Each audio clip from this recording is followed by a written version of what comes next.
Africa Content TV. بعد أعوذ بالله من الشيطان الرجيم بسم الله الرحمن الرحيم الحمد لله مالك الملك تؤتي الملك من تشاء وتنزل الملك ممن تشاء وتعز من تشاء وتذل من تشاء بيدك الخير إنك على كل شيء قدير والصلاة والسلام على رسول المبعوث رحمة للعالمين. His Excellency, our Royal Father, the Imperial Majesty, Alayeluwa, the Shop of Ogunshola, Obagandi, Ofalabi,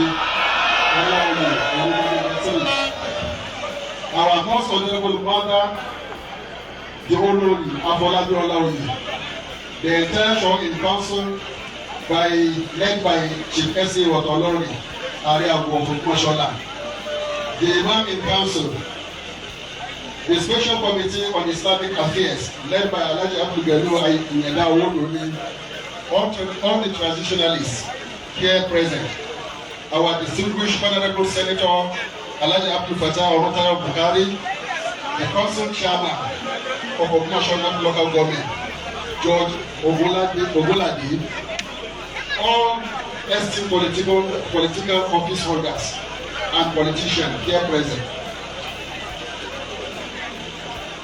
all state security personnel, member of the 5th estate of the reign, respected guests, my brother and sisters here present, I most warmly salute you all in the tradition of Islam. Assalamu alaikum wa rahmatullahi ta'ala wa barakatuh. Thanks be to Allah, Almighty Allah subhanahu wa ta'ala, the King of the universe, the all-knowing, the wise, the most merciful, who has made it possible for all sons and daughters of Ogunshola, both at home and in diaspora, to gather here today to celebrate the first anniversary of the coronation of our father, Allah ordained son of Ogunshola, Oba Alayeluwa Gandhi Ofalabi Olaoye Olumide III.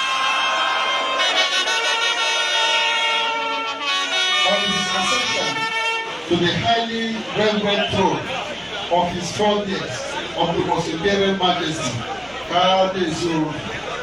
It is exactly 1 year our father, king, and the paramount ruler of Ogunshola, as pathfinder, has shown greater wisdom, kindness, empathy, and indefatigability leadership. Only similar to the leadership as described by our holy Prophet Muhammad sallallahu alaihi wasallam. May the peace and the blessing of Allah be upon him. The Prophet Muhammad sallallahu alaihi wasallam has taught us the importance of justice, compassion, and service to humanity. The Prophet said, "Sayyid al-Qawmi hadibuhu," the leader of the people is their servant. Our king has truly lived by this ruling with fairness and deep concern for the well-being of everyone. Our king, in all ramifications, has truly lived up to this expression by serving the people with deep sense of commitment, fairness, justice, in equal empathy, and deep concern for well-being of every one of us. His kindness has rekindled hope to those in need, and his wisdom has helped us to overcome challenges. As Chief Imam, I want to remind all of us of our duty as subjects the Holy Quran teach, responsibilities to one another.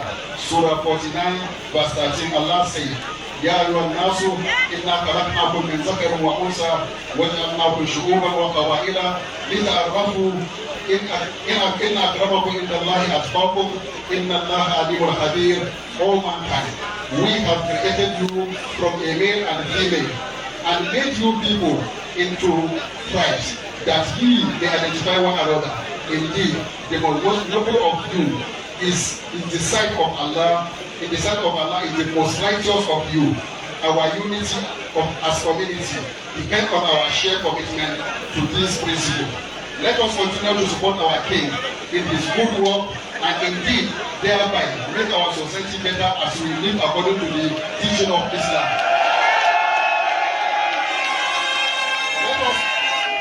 embrace peace. As no development can thrive, child, let us be kind, fear, caring, as our father, the king, has demonstrated within 1 year of our community leadership. Today, as we celebrate and rejoice, let us reflect the benefit of hindsight as we honor our king. Let us renew our commitment to those beautiful shared values that will lead us to unity and development.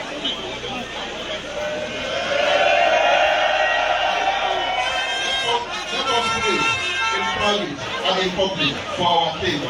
Let's beseech Allah to grant him more wisdom, strength, sound health, and other enablement for him to continue to steer the ship of kingdom, and may Allah continue to guide us on the right path. In conclusion, I pray to Almighty Allah to continue to have mercy on us, strengthen our bond as brotherhood, and bless the king, that his reign be long, and may he witness unprecedented successes, progress, and development. May peace and prosperity continue to thrive in our land, Oyo State, and Nigeria in its totality.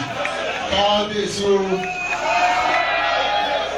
ọdún eléyìí kò ní jẹ́ àsìkò o, wishing you many more ahead. اللهم آمنا في أوطاننا وولنا بنا في أمورنا وأجب بالحق أولياء أمورنا وحفظ الأمن والاستقرار في بلادنا. اللهم إنا نسألك من خير كله آجله وآجله ما علمنا منه وما لم نعلم. اللهم أعز الإسلام والمسلمين وأصلح أحوال المسلمين في كل مكان. وصلى الله على سيدنا محمد وعلى آله وصحبه وسلم. سبحان ربك رب العزة عما يصفون وسلام على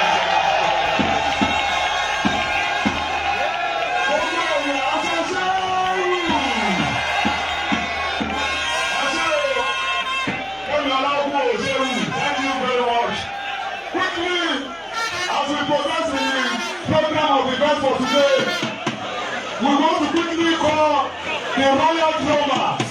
Just 3 minutes. Royal drummers, you have just 3 minutes. Wherever you are, please.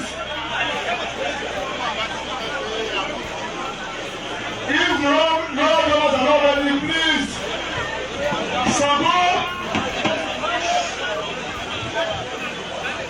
Sabo display. Ọ̀yá àwọn ẹ̀dọ́kùn o, àwọn oníṣòwò ẹja máa bọ̀ o, ọ̀yá káwọn onílù ọba ò tí ì ṣetán o. Sabo display please, you have 5 minutes. While we are waiting for those people, I want to recognize the following people. We recognize all the actions assigned by the area of Mosho and other chiefs. We also recognize the chief priest, Dr. Alao Keyemi, Ifana Kule, and please, àwọn oníṣòwò yà jọ mọ́ lọ́wọ́. We also recognize the president of Reverend Pan Onjua Oyelade, who is here to represent Pan Omosho, and also say happy life Adekune Ayimara. Ẹ̀jọ̀ àwọn Sunday Sunday ìbọ̀lẹ̀ wa ọjọ́ ẹ̀yìn àdúró dé o. We also want to recognize the presence of the chairman and chief executive of Toll Academy, Taiwo Oluwafemi Eric. Approach, let me quickly cut you there. We must appreciate Taiwo Oluwafemi Eric because he's also joining in the vision of His Imperial Majesty by developing youth in Ogbomoso land. We have the first official football academy in Ogbomoso, Pro Football Academy, and the chairman is here with us. Congratulations to Ogbomoso land. We also recognize the presence of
ọmọ òjò tí wàá lù lẹ́sẹ̀ o iṣẹ́ lásẹ̀ ṣèṣì nínú kòṣó oríire èkó fún ọ ilé wọn ọmọ ṣàgbéyà tó ń lò ẹ̀sán lọ́dọ̀ bá wà lọ onídó ìdòwò onídó ìdòwò onídó ìdòwò kó bàbá àgbébọ̀ wọ́n rí ẹgbẹ́ oníṣàgbọ́dọ̀ tí yóò tẹ̀yẹ má kú nǹkan wọ́n lọ́dọ̀ sí pẹ̀lú òkú ní ìsìn.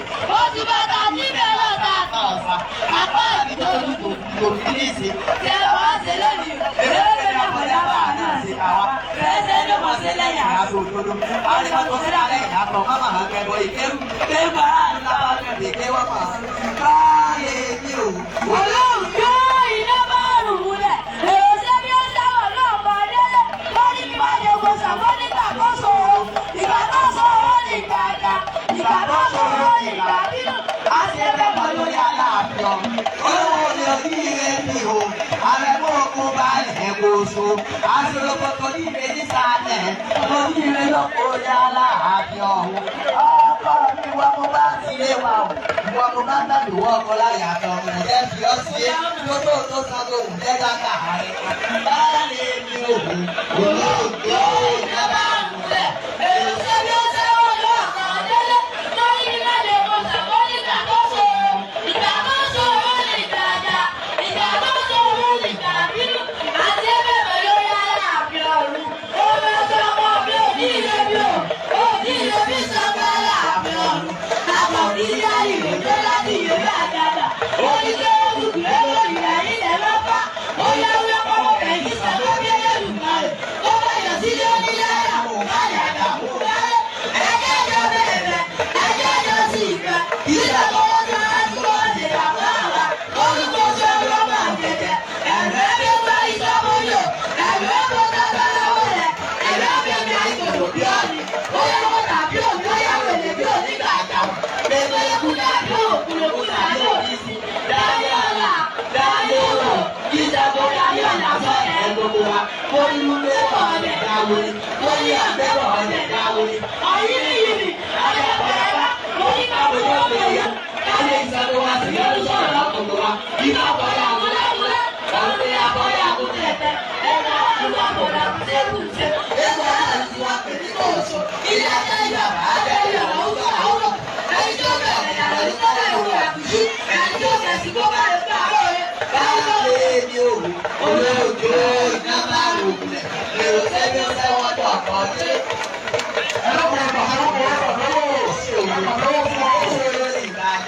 Tàbí ṣòro ìgbà bínú àti ẹ̀wọ̀n lórí àlàáfíà ọ̀run. Ó lọ sọ bá mi kí ní ẹ̀bí. Ó yí lè bí sábà àlàáfíà ọ̀run. Àwọn kíkà ìlú tó láti ìwé àkàrà. Ó yí gbégbé kú lórí òkàdé ìtẹ̀mọ́fà. Ó yí lóye lọ́wọ́ òkè tí ìdúró kéré ìgbà rẹ̀. Ó bá yẹ sílé o.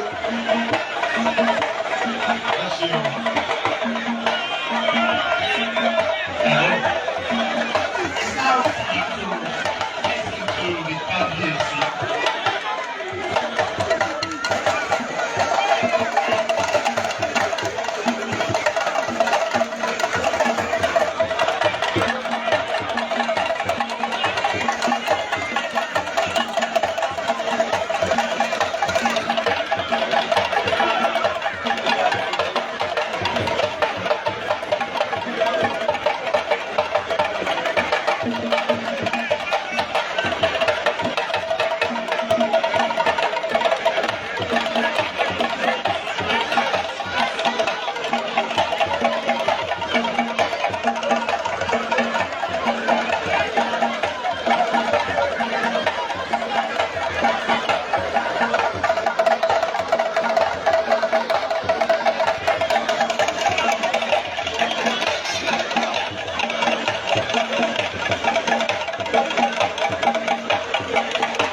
about December 2024 Ògbómọ̀ṣọ́ Carnival. We'll see more of this is coming to the city of Ògbómọ̀ṣọ́.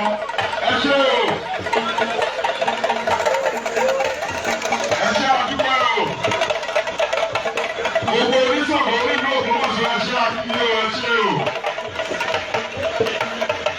Next person we call up attention numbers is Royal Majesty.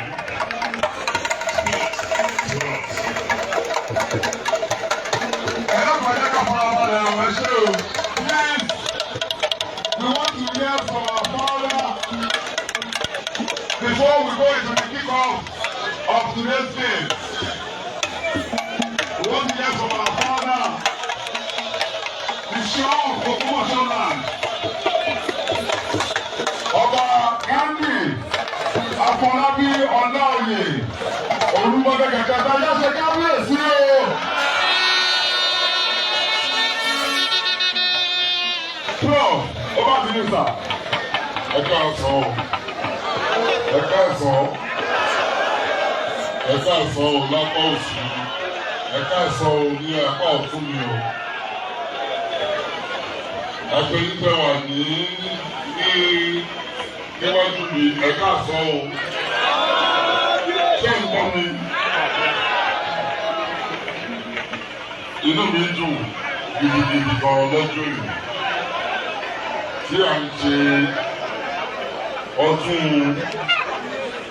ọdún kan tí mo dé orí oyè. Ọdún tá a máa ṣe pọ̀ gan-an, àkọ́kọ́ ṣe ṣe nọ́mbà 1 ni. A ṣe nọ́mbà 2, a ṣe nọ́mbà 3, a ṣe 4, a ṣe 10, a ṣe 20, a ṣe 30, a ṣe 35. Ilé ìtọ́lọ́run bá dẹ̀ wá sọ lẹ́yìn ìgbà yẹn, a máa bá wò. Àwọn oníṣẹ́ o, màmá ṣe pẹ̀lú àlàáfíà àti àjíǹde ara la máa fi ṣe. Ẹ ṣe pọ̀ pé ẹni lọ́jú ní ọjọ́ ìní. Mo fẹ́ dúpẹ́ ní ọwọ́ àwọn Ògbómọ̀ṣọ́ Community Youth Forum. Mo fẹ́ dúpẹ́ lọ́wọ́ yín gan nítorí pé ẹ̀yin ni ẹ ṣe àyẹ̀sí ẹ ṣe fún mi. Ọlọ́run á dẹ̀ ṣàyẹ̀sí fún ẹ̀yin náà. Àyíká àyẹ̀sí la máa ṣe fúnra wa o. Ọlọ́run tó jẹ́ kí ẹ ṣe léyìí. Àdúrà tí ẹ ń gbà ní oríṣiríṣi ọ̀nà. Ọlọ́run á gbọ́. Mo fẹ́ dúpẹ́ lọ́wọ́ àwọn Christian community also tí wọ́n wá. Mo fẹ́ dúpẹ́ lọ́wọ́ àwọn Muslim community tí wọ́n wá àtàwọn oníṣẹ̀ṣe. Mo fẹ́ dúpẹ́ lọ́wọ́ ìmáàmù ààfin fún gbogbo ọ̀rọ̀ tó sọ.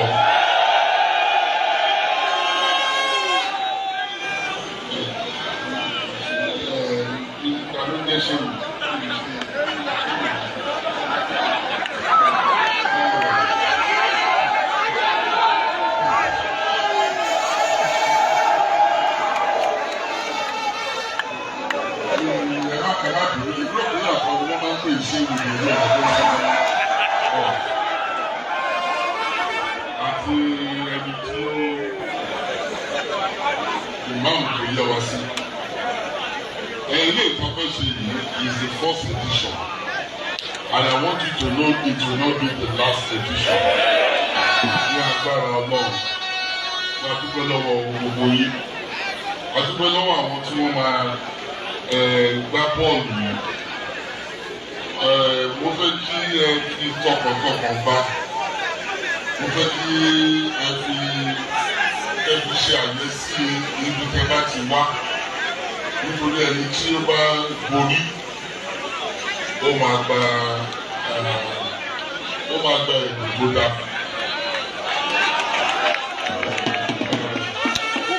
Mi ò mọ ẹ̀bùn tí àwọn Ògbómọ̀ṣọ́ Community Youth Forum tí wọ́n ti promise yìí o. But lórí eléyìí tí wọ́n bá ti promise yìí, àtúnṣe jù bẹ́ẹ̀ lọ. Ṣé a fẹ́ dúpẹ́ lọ́wọ́ gbogbo yìí? A lè believe gbogbo ilé tí wọ́n máa ṣe and every time tí wọ́n bá ti fẹ́ ṣe gbogbo yín náà lẹ́sìn máa wá láti wáyé ọlọ́run lé gbogbo yín sí o ẹ ṣé gan ni.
Welcome to celebrate with our legacy on his first year anniversary on the throne at the shore of Omojoland. Our united and spirits, where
Oh,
ọmọ mi dáhùn lò tòmátì adébíkọ̀ yọ bàbá àwọn ọ̀dọ́ mi ò mọ yorùbá lọ́gẹ́lẹ́ ní ìlú wa ẹ̀mí. bí mo lè borí òkú àbí mo lè borí ọ̀tá báyà àtẹ̀rí wálé mo lè gbàgbé bàbá mi. èmi lọmọ ajínigbé ọkọ̀ mọ́tò mi láti kígbe àjò òde tàbí ilé. bí mo lè borí òkú àbí mo lè borí ọ̀tá báyà àtẹ̀rí wálé mo lè gbàgbé bàbá mi. òmùgọ̀ ti ń lọ lọ́gbọ́n tálákà ti ń lọ lówó àwọn olówó ti ń lọ lọ́rọ̀ ọlọ́rọ̀ ní bọ̀rọ̀ bì ní àwọn bọ̀rọ̀ bì ní ìjà yọ̀dọ̀gba ó yá ẹ̀jẹ̀ àrẹ ìlú wa ẹ̀jẹ̀ àrẹ ìlú wa ìlú wa lọ́la ìlú wa lájọ ìbí yẹn ti ń tẹ̀ kàkà lọ́sọ̀ òkúta ẹ̀jẹ̀ kan ó yá ẹ̀jẹ̀ àrẹ ìlú wa ìlú wa lọ́la ìlú wa lájọ ìbí yẹn ti ń tẹ̀ kàkà lọ́sọ̀ òkúta ẹ̀jẹ̀ kan.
Yeah.